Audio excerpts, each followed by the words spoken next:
I nearly lost everything, but here's how I built it back. I never thought I'd be in this position, but looking back at my bank account, I was realizing I was completely screwed. And this is back in 2016. Was this a result of one bad decision? No, it was a series of them. Before I knew it, I was watching my business collapse right in front of me. At that moment, I had two choices, I felt. I could either quit or I could rebuild. I chose to rebuild. And in this video, I'm going to tell you exactly how I did it, the brutal lessons I learned, and how you can make sure this never happens to you. So step one is the mistakes that nearly took me out. Most entrepreneurs don't fail because of one catastrophic mistake. They fail because of a series of small ones that go unnoticed until it's too late. And looking back, here were my biggest errors. First of all, I was relying too heavily on one market and one client base. I got comfortable. In fact, I got too comfortable. I thought the money would always flow the same. But when one region slowed down, my entire business felt the impact. Lesson learned, never rely on one income stream, one big client or one market. Second thing is I was trying to control everything myself. I micromanaged everything.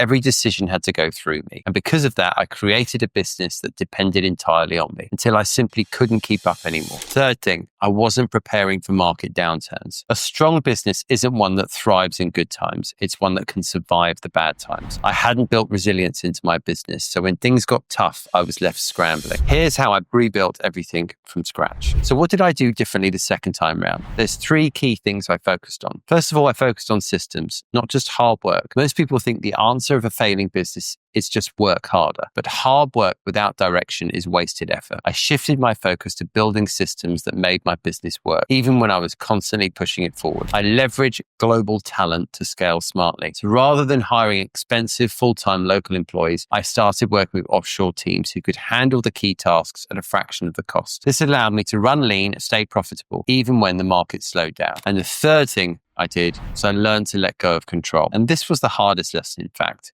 but also the most valuable. I realized that if I wanted to scale, I had to stop being the bottleneck. So I trained my team, I gave them the tools to succeed, and I stepped back from the day-to-day operations. So in conclusion, and the call to action for you guys is, if you've ever felt like you're failing, trust me, I know the feeling. But failure is only final if you quit. The key is to learn, adapt, and come back stronger.